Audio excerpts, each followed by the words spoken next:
વડોદરા શહેરના રાવપુરા વિધાનસભા મત વિસ્તારમાં આવેલા તળાવ પરના દબાણો દૂર કરવાની માંગ સાથે ગુજરાત વિધાનસભાના મુખ્ય દંડક અને રાવપુરાના ધારાસભ્ય બાળકૃષ્ણ શુક્લ તથા વોર્ડ નંબર 14 અને 16ના કાઉન્સિલરોએ જિલ્લા કલેક્ટરને રજૂઆત કરી હતી। તાજેતરમાં ચોમાસા દરમિયાન વડોદરામાં શહેરમાં પૂરની પરિસ્થિતિ સર્જાઈ હતી, જેમાં વડોદરા શહેરમાં આવેલા તળાવ ઉપર થતા દબાણો પણ જવાબદાર છે। જો કે વડોદરા મહાનગરપાલિકા દ્વારા શહેરમાં આવેલા તળાવના બ્યુટિફિકેશનની કામગીરી પણ હાથ ધરવામાં આવી રહી છે।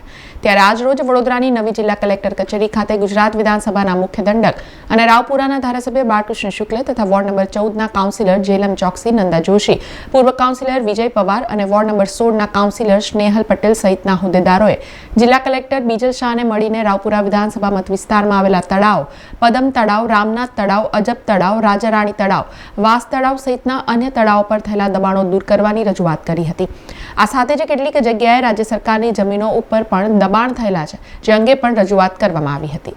રાવપુરા વિધાનસભા વિસ્તારમાં કોર્પોરેશન દ્વારા ત્યાંના જે તળાવો છે એ તળાવોનું બ્યુટિફિકેશન અને રિસ્ટોરેશન સાથે સાથે તળાવો ઊંડા કરવા માટેનું જે આયોજન છે તેમાં કેટલાક ઠેકાણે દબાણો છે અને દબાણોના કારણે વિસ્તારમાં પૂરની પરિસ્થિતિ સર્જાઈ હતી। એ ધ્યાનમાં આવતા કોર્પોરેશનના અધિકારીશ્રીઓ અને વોર્ડ નંબર 14 અને 16ના અમારા કાઉન્સિલર મિત્રો અને સંગઠનના ટીમ સાથે સવારથી સ્થળ વિઝિટ થઈ છે અને ત્યારબાદ કલેક્ટરશ્રી સાથે, કારણ કે કેટલાક દબાણો એવા છે જે રાજ્ય સરકારની જમીનમાં થયેલા દબાણો છે અને કલેક્ટરશ્રી દ્વારા હાલના તબક્કે સર્વેની કામગીરી કરવા માટેની પ્રાંત અધિકારીશ્રીને સૂચના આપી છે અને સર્વે કર્યા બાદ તાત્કાલિક એ લોકોને નોટિસો આપીને દબાણ હટાવવામાં આવશે, જેથી કરીને આગામી દિવસોમાં આ વિસ્તારમાં પૂરનો ડર નહીં રહે। કયા પ્રકારના જે દબાણો થયેલા છે?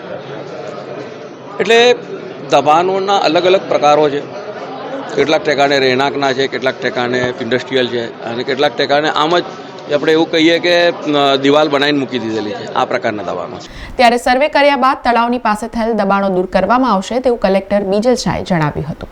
વડોદરા મહાનગરપાલિકાના હદ વિસ્તારમાં કેટલાક તળાવો જેવા કે રાજારાણી તળાવ, અજબ તળાવ, પદમ તળાવ, દંતેશ્વરનું તળાવ, રામનાથ તળાવ, એ બધા તળાવનું મહાનગરપાલિકા દ્વારા એક સંભવિત આયોજન એનું ઊંડા કરવાને બ્યુટિફિકેશન માટેની એક યોજના અને કોન્સેપ્ચ્યુલાઇઝેશન ચાલી રહ્યું છે।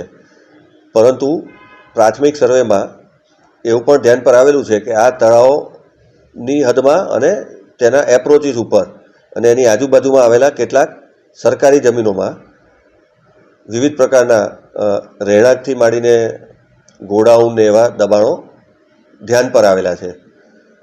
ઘણા ખરા દબાણોમાં તો જ્યાં મહેસૂલી જમીન છે કલેક્ટરશ્રી કે સરકારશ્રી હસ્તકની, એમાં ભૂતકાળમાં નોટિસો પણ ઓલરેડી આપેલી છે।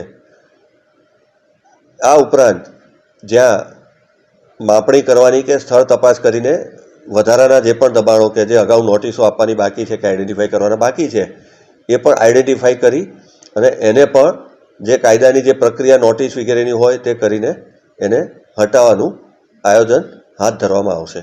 સમાચારોના સતત અપડેટ માટે TNN ન્યૂઝને YouTube પર સબસ્ક્રાઇબ કરી બેલ આઇકોન પ્રેસ કરો અને અમારી સાથે જોડાયેલા રહો Facebook, Instagram અને Twitter ઉપર।